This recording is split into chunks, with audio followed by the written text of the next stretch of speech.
Hello, Internet. It's been a couple weeks since I got the manga bundle. Since I got that, I think it was during the first week. So it's actually been, yeah, I'd say it's been 2 weeks or so. I think 1 week would be a more generous estimate.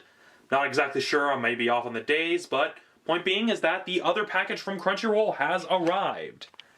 Now, looking at it, it does seem to be about the same size as the manga bundle down there. I still keep all the mangas in the box because I don't have any room on my bookshelf. As you can see, it's full to bursting, so yeah, let's open this baby up and see if maybe we get some more gold this time around. Okay, here we are, about to open the box. I've got my handy pair of scissors here.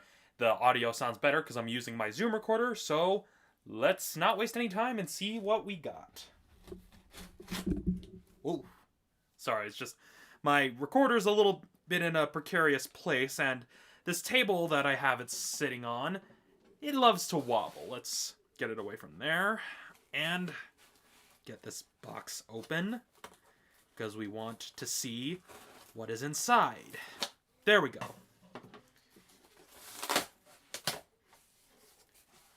All right. Already it seems a little bit more promising, I've got to admit. Mainly because I immediately recognize some of the stuff in here. And some of it's probably going to be stuff that my sister is going to be very jealous about. So, let's see where to start. Alright, I guess I will start... Well, I guess I'll start from what is my left, but technically your right. So, what we've got over here... Come on. Come on. There. Alright, we've got Appleseed. Now, I've heard a lot about there we go. Very little, forgot that there's a lot of glare. But yeah, Appleseed. I've heard a lot about this. I haven't actually seen a lot of Shinji Mikami's, no wait, not Shinji Mikami, what the hell am I saying? Shinji Aramaki. So, same first name, different last name. So, I've only seen one Shinji Aramaki film, and that was the animated version of Captain Harlock. I actually shot a review of it.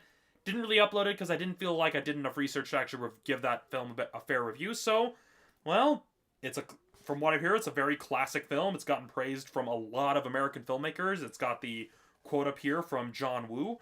And, well, to kind of keep it consistent with what I did with the manga bundle, let's read what the back blurb says. Humanity's last chance for survival. Earth's last city, Olympus, rose from the ashes of a global war on the backs of the bioroids, artificial clones who make up half of the city's population. Under the strict guidance of a supercomputer, humanity's last survivors enjoy an idyllic peace, but only on the surface. Human terrorists within the military seek a return to power and clash with the government's E-SWAT forces, led by the legendary soldier Dunan Nute. I have no idea what that says. So, Dunan Nute, I'll probably get corrected in the comments, and her boyfriend, who is 75% machine. Retrieving the Appleseed will end the conflict, and Dunan alone holds its secret. So, it's based on a graphic novel by Shiro Masamune, who many of you know as the creator of Ghost in the Shell, which is another thing that's on my list of things I need to see. It appears to have music from Ryu... Okay, I don't recognize any of these artists. I must have confused artists a little bit. I thought it said a different name, but... Yeah, Appleseed. Already off to a pretty good start. It's a classic anime film. A lot of people have told me that I should see it, and, well, now I have the chance, so who knows? Maybe it'll be an episode of From the Shelf. Right, moving on, we have X-Driver, the movie. No idea what this is. I have never heard of X-Driver before. Looks like it has to do with cars, I assume. Looking at it, some sort of racing series, maybe. Not quite Initial D, I guess. So let's see what the back blurb says. See if it gives us any clues. It says, the glare. It's really hard to read things in my room sometimes. Okay. The world of X-Driver. The squeal of smoking tires, the roar of the engine, and the thrill of a half-pin turn in a power drift. Most people in the future have no knowledge of these adrenaline-pumping aspects of driving because they only use cars driven by AI computers. However, sometimes the computers lose themselves and the cars race out of control. Fortunately, the X-Drivers still love their gas-powered racing cars and are hired to shut down rogue AI cars using their amazing driving skills. So it basically contains the world of X-Driver is okay. It contains two things from the looks of it. XD the movie, which shows Three teenage prodigies, Lorna, Lisa, and Soichi, go to LA to participate in a world-class race of X-drivers. As they prepare, they soon suspect that underground gambling and the mob may be involved. The thrill of the race is about to explode with this more sinister danger. And then we also have, according to the back blurb here, it says, Nina and Ray in the danger zone. Nina and Ray danger zone. Miniature menace, a rogue vehicle has been shutting down Tokyo's transportation grid, even though it's only 1 foot long. When Nina and Ray attempt to stop the remote-controlled car, they discover it's a miniature version of Nina. Who built this tiny terror and why? So, it's got, well, looks interesting. Maybe it'll be good. So yeah, maybe another potential episode of From the Shelf. Let's just hope it doesn't go the way that, say, Devil Lady did. Now, moving on is a show that I'm kind of surprised is actually on here. I'm going to go ahead and pull... They don't have the DVDs all together, but I'm going to go ahead and pull all of them out. Because apparently they spaced out. I'm guessing it's a shipping thing. Because they couldn't have the series together, which kind of bothers me because of some of my more obsessive tendencies. And that is Huntik, Secrets and Soldiers. Now, this is a blast from the past for me because I remember seeing this series on the, well, I guess, was it called 4Kids TV, I guess is what it was called? Because the Fox box was dead and gone, and so this was on what would be considered the CW station here where I live, which is Utah. And, well, I actually know a little bit about the series because I've seen a sizable amount of it, and basically, well, let's zoom out a little to give you guys a little bit more room. And to basically keep it simple, it's an anime series from Italy. That's the best way to kind of look at it, is that it's basically an anime adventure series about a bunch of treasure hunters. They have these interesting totems. I think they're called Huntiks. I could be wrong. Let's see what it says. I'm not exactly sure, but point being is that it's about these archaeologists who have these totems that give them special abilities. And the main character is basically the son of a famous archaeologist whose father disappeared investigating these things, because, of course, that's how you do it with any story such as this. And, yeah, it's basically Indiana Jones with superpowers, much like a lot of other shows. So, kind of interesting, because, well, let's see. It's hard to tell how many episodes are per disc, but, let's see, 21 through 26. So, yeah, pretty much I seem to have the entire first season of Huntik. So, Volume 1, The Golem of Prague. Volume 2, Journal 2, Legacy of the Argonauts. Volume 3, Trust and the Traitor. And Volume 4, The Professor Revealed. So, yeah, that seems to be off to an interesting start. I'll kind of see what my younger brother thinks about it, because he kind of was a little bit more familiar with the show than I was. But, yeah, the entire first season. So, pretty interesting. Maybe I'll even do kind of an exploration of the differences between Italian animation and Japanese animation, since there are quite a few shows produced in Italy, and produced in Europe in general, that kind of try to mimic the anime aesthetic. I mean, there's Huntik, there was the Winx Club, which was also produced in Italy, and I know France had their Funky Cops show, which was basically, well, disco cops. So, yeah, pretty interesting collection here. The entire first season of Huntik. Alright, next up, once again, I'm going to pull out the volumes that go together. So, we've got Genshinken Volume 1 and 2. Now, I have no idea what this quite is. Let's make sure you guys can see it. So, Genshinken Volumes 1 and 2. Okay, I'm going to check the back blurb because the title sounds familiar, but never actually done much research. So, it says, Genshinken, the Society for the Study of Modern Visual Culture boldly goes where many otaku have gone before, only this time they're the ones bringing the doujinshi. Welcome to the Japanese comic convention circuit. This is a world where costumes aren't just for Halloween, internet memes are a basic form of communication, everything has a little girl version, pets are supposed to breathe fire, $500 is not too much for a pillow, and no one ever has to admit that it's all really just porn. Because they're Genshinken. It's their kind of thing. Okay. So, Sasahara and all the others return in this tribute to nerds in love and what nerds love. So, yeah. Not exactly sure what this is. I'm guessing it's basically kind of a series that's supposed to be more of a send-up of otaku culture. Now, I have my own opinions about well, kind of the way otaku conduct themselves, both here in the States and somewhat in Japan, but I'm not as equipped to talk about the topic as, say, Gaijin Goomba, so this may be kind of a more anime abandoned style review if I decide to review these on From the Shelf. If you guys want me to take a look at Shinken, let me know in the comments below. Alright, next up, for once they actually kept the stuff together. Nope, they had it separated.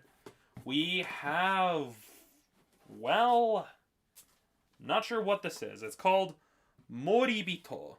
So apparently this was a show that was shown on Adult Swim. There's series part 2. Then we've got volumes, so 1 through 4, 5 through 7, 18 through 20. Seems like one is missing, but then again, that's the thing with these bundles. And then series part 2, this contains... Oh, that's why. These all go together. So, Moribito. Another series I've never really heard of. So, I'm guessing it's been aired on television since it aired on Adult Swim. Probably prior to the revival of Toonami. So, once again, let's see what the back blurb says on Volume 1 to see if it explains the premise. At a time when the balance of nature still held the civilizations of mankind in thrall, a single drought could spell the end of a society and doom its inhabitants to piteous deaths. Prince Chagum has been imbued with the power to stave off drought and bring new life to his empire. However, this is a suspicious time, and he is accused of possession by an evil spirit. Court advisors only see one solution.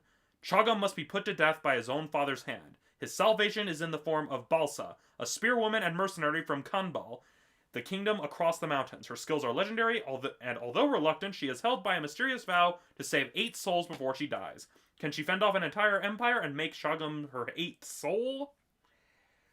Okay, so from the looks of it, this seems kind of like a high fantasy series. Looking at the aesthetic, it's taking, well, I mean, yeah, it's obviously Japanese inspired, but also fair share of Western influence. Seems not quite Korean, kind of Mongolian in certain regards of how it's shown, and I'm gonna pause the camera real quick because it's starting to flash saying that it's running out of space.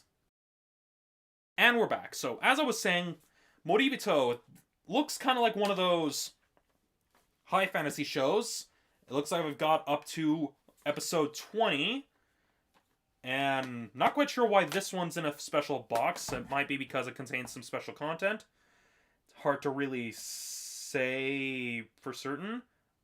Okay, I can kind of see why it's in this. It's because it's got 2 of these cases in here. So I'm guessing they probably had a change in release strategy. Let's see, this was Anime Works, which I'm guessing is a subset of Media Blasters. I could be wrong, correct me in the comments. And so they probably were initially releasing them in these kind of jewel case sort of things. But then they had a special bundle thing here. As you can see, it's got the jewel cases in here. It's just got this fancy little sleeve. So, yeah. Interesting.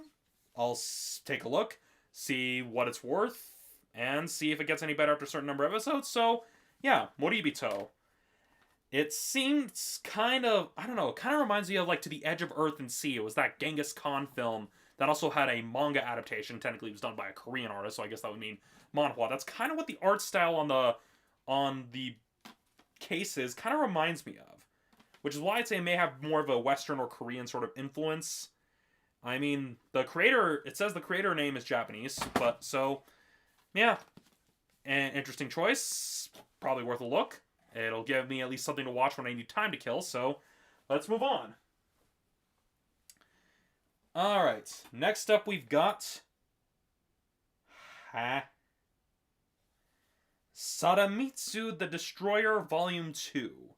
So, here we encounter our first case of a volume given to us out of sequence. That's not the only one from the quick glance, but that seems to be what we've got here. So, Sodomitsu the Destroyer, Volume 2, Invasion Squad. And I keep forgetting to look at the camera to make sure you guys can actually see it. So, yeah, let's see what the back blurb tells us, because I have no clue. A million evil aliens known as the Ryukei-tai have spread their influence to all corners of the galaxy, and Earth has been added to that list.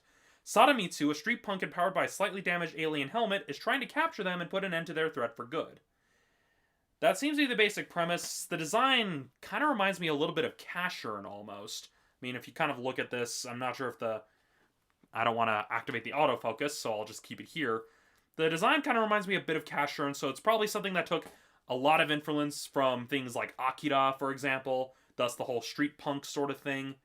And it's volume 2, so I'll have to see if I can do some research, maybe find a way to watch the previous 4 episodes, or I'm guessing 4, because these discs usually contain 75 minutes, so it's probably between either 3 or 4 episodes. That tends to be how these kind of releases run, so not too much to say here because, well, it just looks kind of like a cross between Casshern and Akira and just plain weirdness. So, yeah, let's move on. Next up, now this is a blast from the past. We have Voltron, The Fleet of Doom, a Voltron Defender of the Universe movie. Now, I was one of those kids, yeah, I was into Power Rangers, but I was also really into Voltron. Like, back when we would get ready in the morning, syndicated shows like Voltron were the kind of stuff we woke up to. Mainly because we didn't always get to see the stuff that Kids WB would have in the mornings, or UPN. Well, I guess UPN did air Voltron. It's hard to tell because it doesn't exist anymore, but yeah, so I actually do have a bit of a soft spot for Voltron. And I tried hunting down copies of the original Go Lion. Yes, I know it's now more available, so I'll probably try hunting it down again. It's just the used DVD store that had a defective copy. So let's see what this is about. 2 Voltrons unite in battle, featuring the voices of Peter Cullen and Neil Ross. Peter Cullen, as many of you may know, is the voice of Optimus Prime, and Neil Ross, the voice of Shipwreck in G.I. Joe. In a bid to destroy the Galaxy Alliance, evil King Zarkon joins forces with the leader of the Drool Empire, Viceroy Throck. They create the largest armada of destroyers that has ever been seen in space. When this fleet of doom begins obliterating key Galaxy Alliance outposts one after another, they realize the threat is too great for one of the mighty Voltron units to deal with. Therefore, they send a call to both the Stellar Ship Explorer and to the Castle of Lions. Keith, Princess Allura, Hunk, Lance, and Pidge fly into battle in their robot Lions, alongside Commanders Jeff, Crick, and Cliff with their vehicle teams. When Prince Lotor arrives as the head of a super Robo Beast made of 5 United Robeasts, Keith and Jeff give the order to form both Voltrons. Hagar targets Keith and Allura with a curse, and the Fleet of Doom is closing in on a galaxy garrison. The ultimate giant robot team-up is Earth's last hope. So, it basically is a team-up between the 2 versions of Voltron, the original being based on Golion, and the other one being based on Dairuga, which was the vehicle-based Voltron. As someone who grew up watching Voltron, granted I never actually saw the vehicle Voltron, I've only seen the 2 versions of the Lion Voltron. The first one that was based on Golion, the second one that had animation commissioned by Toei, and that brief time where they had the transformation and battle sequences done in 3D. I remember because my younger brother actually had toys of that model of Voltron that kind of had the black design. So this is a real blast from the past. So I'm actually really excited about this. This may definitely actually end up on From the Shelf because, well, it's Voltron. I mean, yeah, I don't want to get into the whole semantics of the whole, oh, but the people changed the series to tailor it, but well, with Voltron, with what I researched, they at least moderately faithful to Golion as best as they could, adhering to the standards of children's entertainment. And at least World Entertainment Productions, I'm guessing that's a company, at least World Events Productions isn't holding Golion hostage like a certain mineral-named company. I'm just gonna let that joke sink in because I don't want to explain it. Speaking of blasts from the past, we have Last Exile, a classic Geneon series. Now, this is a series that has a place in my heart because this was when, well, back in my house, watching anime was very much an event that me and all of my siblings would gather into my sister's room to watch one of these DVDs. It's kind of hard to avoid the reflection because of the cellophane, but yeah, this is definitely a blast from the past because we watched a lot of Last Exile. Now, we didn't have cable. We got the DVDs from the library. And I think my sister actually has a more complete collection of Last Exile than I do. But this is also a nice touch of nostalgia. Now, I don't see a necessary back blur, but to explain to those of you who aren't familiar with Last Exile, it's more or less a steampunk sci-fi series following 2 people that are more or less couriers who deliver messages and parcels using kind of steam-powered ships called van ships, and it's kind of in a world where war is heavily controlled by one governing, unifying body that's kind of decides everything, but then Klaus and I forget the girl's name. It's a real shame. But basically, these two get embroiled after they run into these two, who are basically mainly this guy, who's the captain of what is known as the Black Ship. The Black Ship basically being the ship that whichever side it takes in a battle is the side that will win the battle, and is kind of fighting against the big guild thing that's kind of in charge. So, really excited. Don't know how many episodes each one has. I don't know if it's the full series per se, but pretty exciting. It's a Geneon release. Last Exile, definitely another blast from the past, so pretty excited. And next up, we have a series that I know a good friend of mine has recommended to me. I found out about it a little bit due to, I think it was a video by the Blockbuster Buster of the top certain number of shows that should be made into live-action movies, and that is Dragon Hunters. Now, a lot of people, they think, oh, is this a knockoff of How to Train Your Dragon? No, this actually predated How to Train Your Dragon. And there was actually a CGI animated film that was released in theaters for a very, very short amount of time. This is one of those cases. It's an Italian comic series that was adapted into an Italian animated series that then was adapted into a live-action, not a live-action, a CG, computer-generated animated film. And, well, the only tidbit I know about Dragon Hunters is that the theme song is done by The Cure. Now, I haven't actually heard any music by The Cure, but I heard some snippets of the theme song. It seemed kind of interesting. So, I know my friend Matt would be really excited to know that I have this. Granted, it's only the first volume containing the first 4 episodes, so let's see what the back blurb tells us. Civilization is gone, replaced by a feudal conglomeration of floating islands. Humanity struggles to survive, but it isn't easy, especially when there are dragons of every size and shape almost everywhere. Luckily, with pests comes pest control. For Lianshu, Guizhou, and Guizhou, dragon hunters extraordinaire, no job is too small and no fee too big. Their wacky adventures range from Lianshu's adoption by a mothering pink horror to Guizhou's campaign to expose an imposter looking for protection to Hector's decision to try the wild dragon life. That last sentence is written a little bit weirdly, but it seems interesting. I mean, I've seen some snippets, and it seems like an interesting show. It's kind of a shame I only get the first 4 episodes, but who knows? Maybe I'll be able to hunt down the remaining episodes, because, well, I'm pretty sure that, well, I know Geneon got mostly bought out, or at least a lot of their releases are now distributed by Funimation, but I'm sure there's probably someone still distributing the series somewhere. And if all else fails, there's always things like Amazon Marketplace, eBay, stuff like that, so interesting. I look forward to looking at it. Who knows? Maybe something from the shelf similar to my Devil Lady review. Just hopefully it won't be nearly as frustrating as the Devil Lady was. And next up is a show I know about because I've seen my younger brother watching it on Crunchyroll, and that is Midori Days. Yeah, I've seen some snippets, and it's a weird little show. I mean, I'll just read the back blurb, but because I've seen a lot of the snippets out of context, but it seems even then a little too weird for me. So here it says, Seiji Mad Dog Sawamura is the ultimate high school punk. With his super strong invincible right hand, he can punch through cement walls and lay waste to entire street gangs. But street cred comes with a high price. Every girl in school is absolutely terrified of him. Just when he thinks he's doomed to forever date imaginary girlfriends, Seiji's right hand becomes an actual girl. I'll let that sink in a little bit. Yes, his right hand becomes an actual girl.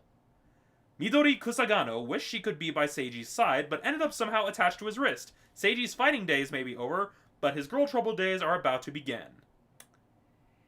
Yeah, this is definitely one of those shows that you're probably already snickering about the basic concept. Oh, his right hand turned into a girl.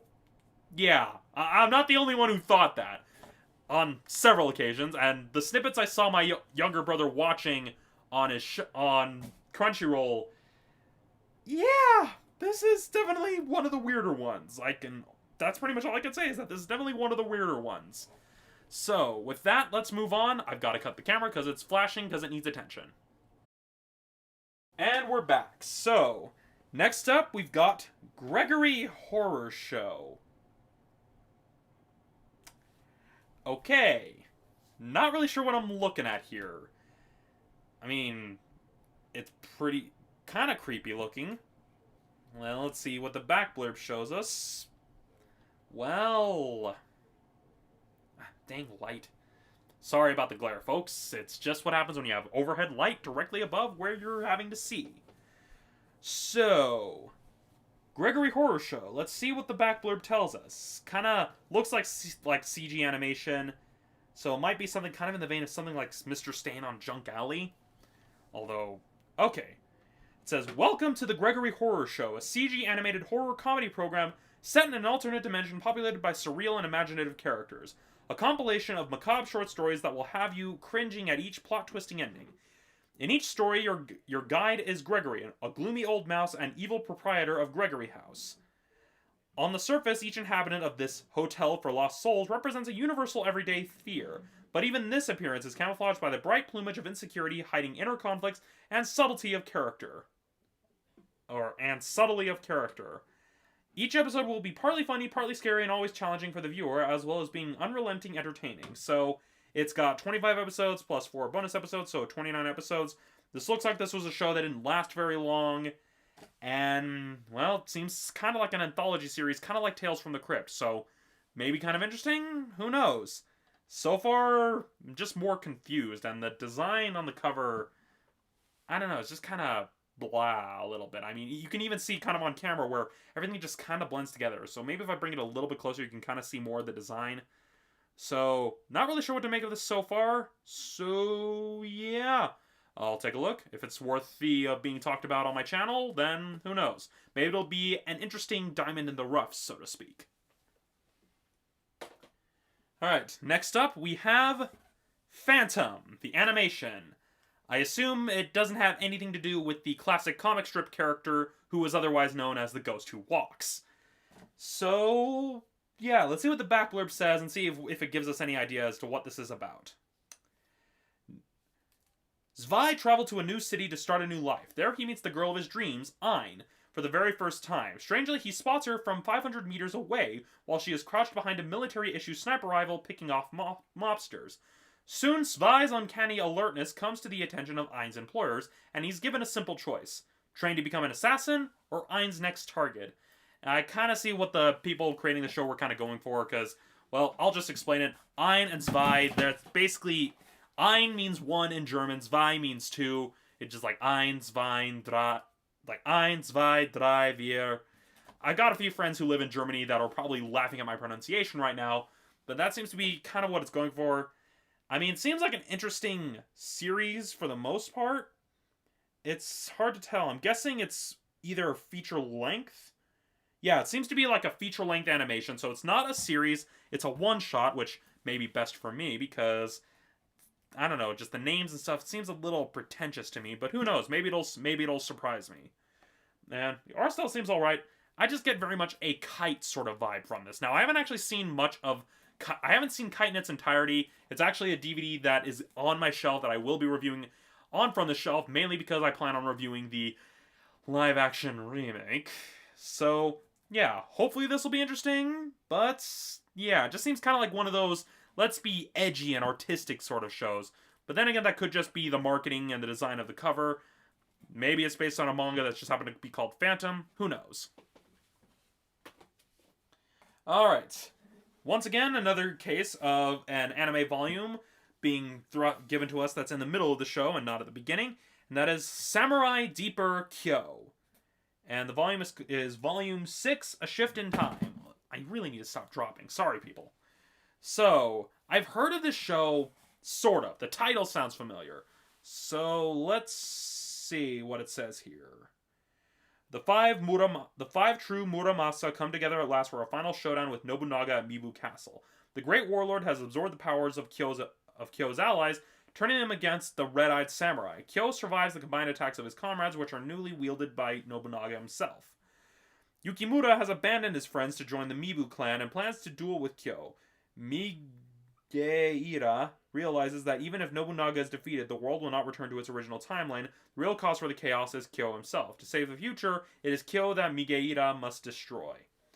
So this looks like it's kind of more towards the end of the series, or at the very least, the end of some major plot arc. So I'm going to have to do an extensive bit of catch-up in order to understand and appreciate what we're seeing in this show. So, I don't know. I mean, the artwork looks interesting. it sounds familiar, so who knows? Maybe I'll find a way to watch it one way or another. With that, we've got 2 DVDs here, sort of. They're kind of connected, but they seem to be like part of the same franchise, but 2 different seasons, for lack of a better term. And so we've got UFO Ultramaiden Valkyrie Volume 1 and UFO Ultramaiden Valkyrie 2 Volume 3. Season 2 Volume 3.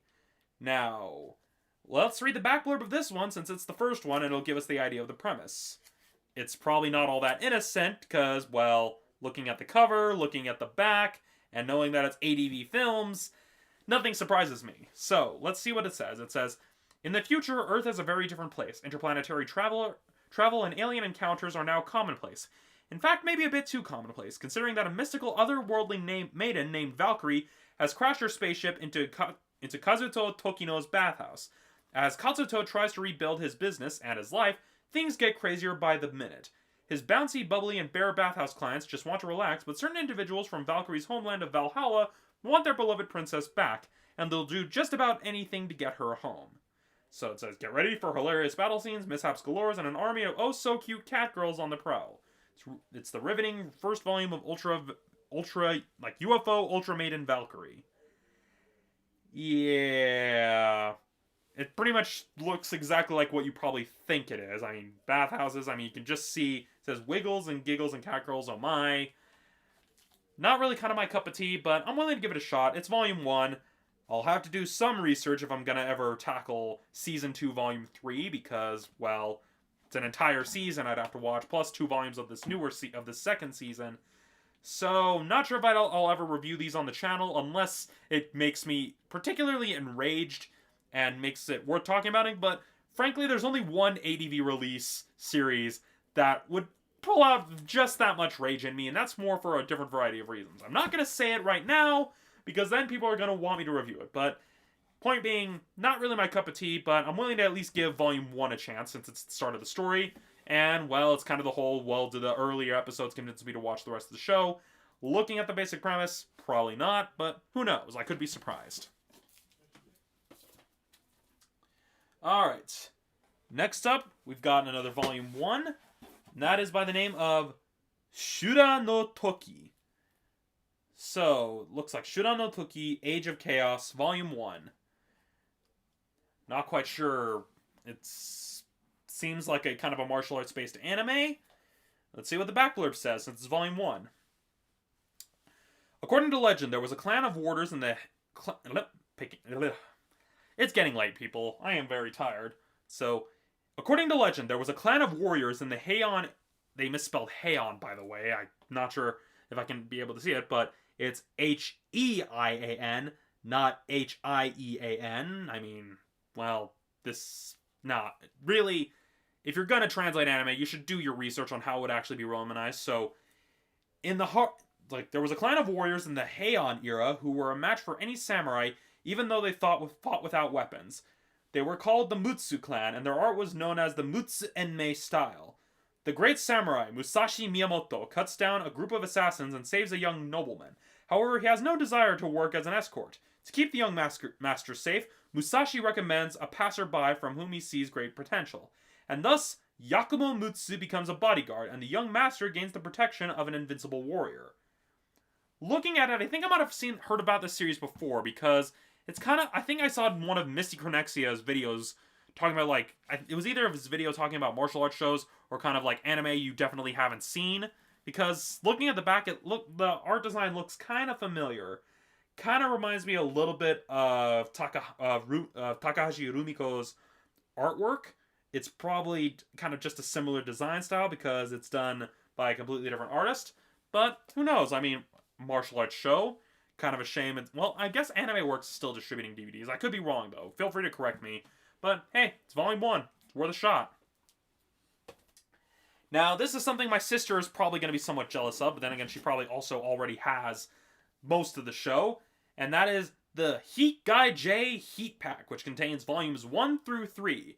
This is another one of those shows I've heard of, but I've only seen snippets of it because my sister really got into this series. But that was kind of when I was starting to... That was at the point when I was starting to kind of decide my own tastes in anime, where I was no longer going to the library with my entire family anymore. Like, junior high, I would hang out at a library after school, and so I could check out DVDs on my own, and I was kind of developing my own taste, and so this kind of slipped past me. Because, well, my sister and I have different tastes in anime, and different tastes in film in general, so... Well, I've got the first 3 volumes, which I'm guessing is like 4 episodes apiece. Maybe. And yeah, I'm not too familiar with the premise. There's no back blurb to read to kind of get caught up. So yeah, volumes 1 through 3 contains episodes 1 through 12. Volume 1, Super Android. Volume 2, Vampire's Ambition. And Volume 3, Sins of the City. 12 uncut episodes, bilingual audio. All that usual jazz from a Janneon release. So, it's a classic. First 3 volumes, I'll give it a shot. And who knows, I might end up liking it, try to hunt down the rest of the show, unless the show is only 3 volumes long, so who knows? I kind of doubt that, though, but you'd be surprised. I mean, there are certain shows that only last 1 season for one reason or another, because they didn't perform that well in Japan. So yeah, the Heat Gaijai Heat Pack. Alright, to summarize, we've got the Heat Gaijai Heat Pack, which contains the first 3 volumes. We've got Shura no Toki, Age of Chaos. We've got UFO Ultra Maiden Valkyrie, Season 1, Volume 1, and Season 2, Volume 3. Let's put these right here. Then we've got Samurai Deepkyo, Volume 6. Phantom, the animation. Gregory Horror Show. Midori Days. Volume 1 of Dragon Hunters. Forgot to mention that Midori Days is also Volume 1. Then Sadamitsu the Destroyer, Volume 2.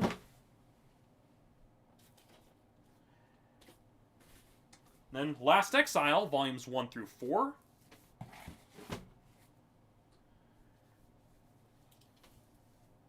Huntik, the entirety of Season 1. Gonna flip this around so it'll actually sit there more comfortably. Better do that with Heat Gaijai as well.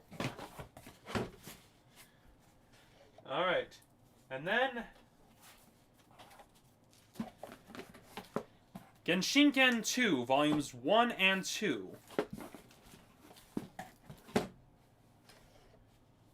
Then X-Driver. I realize I've gone out of order, but I don't care at this point. So, X-Driver, the movie, which also includes Nina and Rei Danger Zone.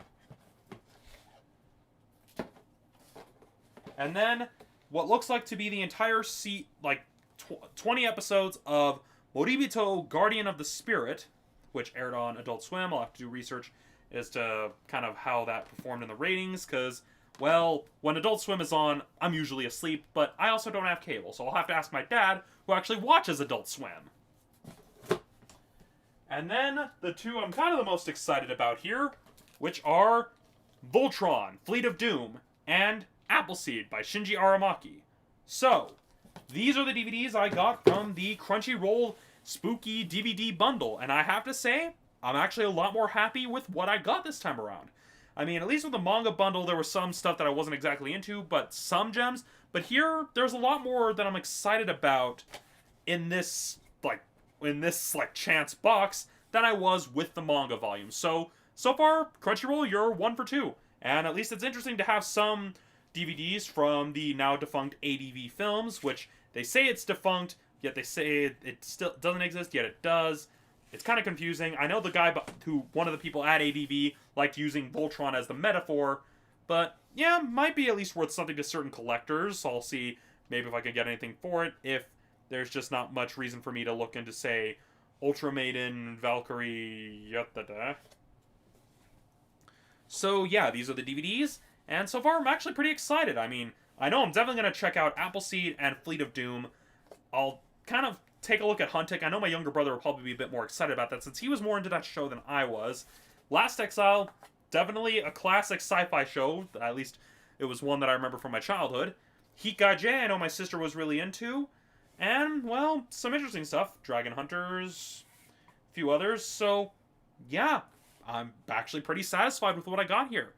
With that, I don't really have much else to say, except, well, I'll be watching some of these shows. Some of them may end up as reviews on From the Shelf, so if there are any DVDs from this box that you want me to review, either as an episode of From the Shelf or just to review on my channel, let me know in the comments below. I mean, some of them I could probably review, like Phantom the Animation, Appleseed is worth discussing, Voltron 3 Fleet of Doom just for the sheer nostalgia/curiosity factor, since this might be one of those cases where the film was commissioned by World Events Productions, kind of like how they commissioned new animation of Golion from Toei, which Toei seems to be pretty open with, because they did the same thing with Zyuranger when Power Rangers needed more Zyuranger footage. So, yeah.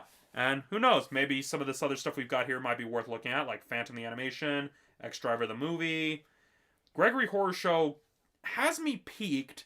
The style hasn't won me over, but it at least has my curiosity. So, yeah. It's, well, at time of shooting, it is 11:15. I am very tired. So, yeah, thank you for watching. If you got your own bundles from Crunchyroll, let me know what you got in the comments. I'm curious to see if there's like a pattern with the kind of DVDs they select. But for now, I'm gonna go to sleep. So with that, good night.